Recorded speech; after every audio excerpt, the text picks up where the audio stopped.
दोस्तों, आपका स्वागत है रात की कहानियान में, जहां हर कहानी दिल थाम कर सुनने लायक होती है। आज मैं आपको सुनाने वाला हूं एक ऐसी डरावनी और रोमांचक कहानी जो सच में हुई थी।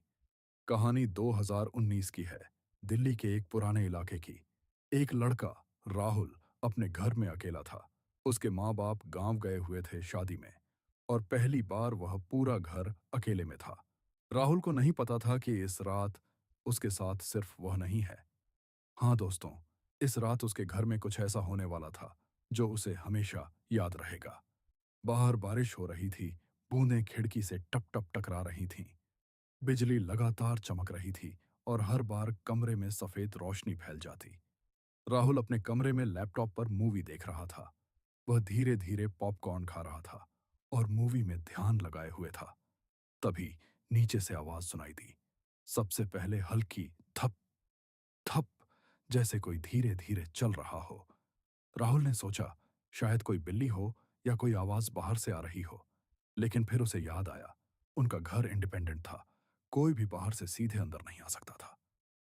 आवाज फिर आई, इस बार ज्यादा साफ।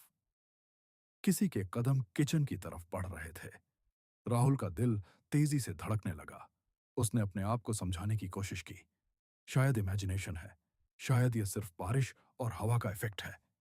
लेकिन तभी किचन से अचानक बर्तन गिरने की जोरदार आवाज आई। क्रैश! इतनी तेज आवाज कि राहुल डर के मारे अपनी कुर्सी से उठ खड़ा हुआ। अब उसे पता था कि नीचे कोई है। राहुल ने धीरे धीरे फोन उठाया और टॉर्च की तरह ऑन किया। हर कदम पर सीढ़ियां क्रीक कर रही थीं। Creek, creek. नीचे उतरते हुए उसका दिल और तेज धड़क रहा था। कमरे में ठंड बढ़ती जा रही थी, जैसे पूरा घर सडनली एयर कंडीशनर चालू हो गया हो। लेकिन एसी तो बंद था। हवा में हल्की सरसराहट और छायाएं उसके आसपास घूम रही थीं। जब राहुल किचन के पास पहुंचा, सब कुछ नॉर्मल लग रहा था। बर्तन सिंक में थे, गैस बंद थी, सब जगह शांत। उसने सोचा शायद सब उसका इल्यूजन था। जैसे ही वह वापस मुड़ने लगा, उसकी नजर फ्रिज पर पड़ी। फ्रिज के सामने एक परछाई थी, लेकिन वहां कोई इंसान नहीं था। परछाई धीरे धीरे हिलने लगी, जैसे कोई सांस ले रहा हो। फिर अचानक वह परछाई औरत की शक्ल लेने लगी। लंबे बाल, सफेद कपड़े और धीरे धीरे चेहरा। वो वही दादी थीं जो 5 साल पहले गुजर चुकी थीं। राहुल का गला सूख गया। वह चीख नहीं पाया। उसकी आंखों से आंसू बहने लगे। दादी मुस्कुरा रही थीं, प्यार भरी मुस्कान। उन्होंने हाथ से राहुल के माथे को छुआ, जैसे बचपन में आशीर्वाद देती थीं। राहुल ने गर्माहट महसूस की। उसके अंदर का डर धीरे धीरे गायब हो गया। फिर दादी धीरे धीरे हवा में तैरते हुए गायब हो गईं। राहुल वहीं किचन में बैठ गया। रोते रोते वह सोच रहा था कि शायद यह सच में आशीर्वाद था। रात के बाकी समय वह सो नहीं पाया। अगली सुबह जब उसके पापा घर लौटे, राहुल ने पूरी घटना उन्हें बताई।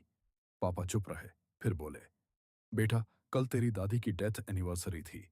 शायद वो आखिरी बार तुझे देखने आई थी, आशीर्वाद देने। उस दिन के बाद राहुल को कभी अकेले होने में डर नहीं लगा। उसे पता था कि उसकी दादी हमेशा उसके साथ हैं।